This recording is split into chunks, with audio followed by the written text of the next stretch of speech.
Hey guys, today we're going to be comparing fractions and practicing some strategies for comparing fractions. Remember, comparing fractions means that we have two fractions and we want to find out which one is the biggest or the smallest, or if they're equivalent fractions, if they're the same. And we do that by using three symbols: greater than, less than, or equal to. Remember the first symbol, the one that looks like a big alligator mouth, it wants to eat the bigger fraction, and so that's why we call that one greater than. The second symbol looks like the letter L. That's why we say it's less than, or pointing to the smaller fraction. And the third symbol, the equal sign, shows us equivalent fractions, two fractions that are the same size.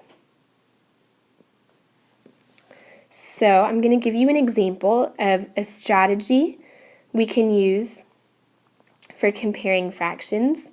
And in our class, we've used plastic fraction bars, or we've used strips of colored paper to compare fractions. And those are great strategies, but sometimes, like on a test, you don't have those models in front of you to use. So we're going to practice drawing two fractions to compare them that way.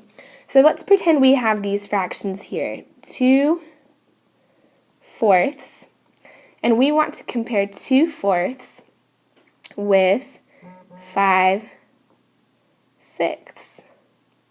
2/4 and 5/6. So my first step in comparing the two fractions is to draw a big rectangle as straight as I possibly can.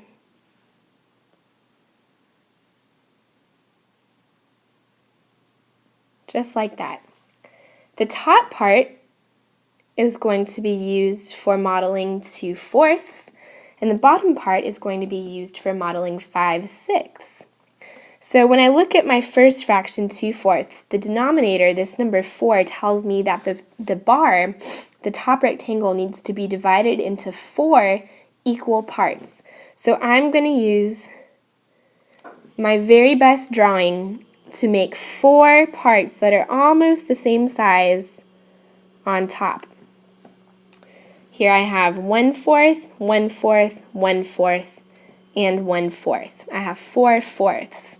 But my numerator, the 2, tells me that only 2 of the 4 parts need to be shaded. So I have 1/2/4. My second fraction, 5/6, has a denominator of 6, which tells me that my bottom bar needs to be divided into 6 equal parts. So again, best I can,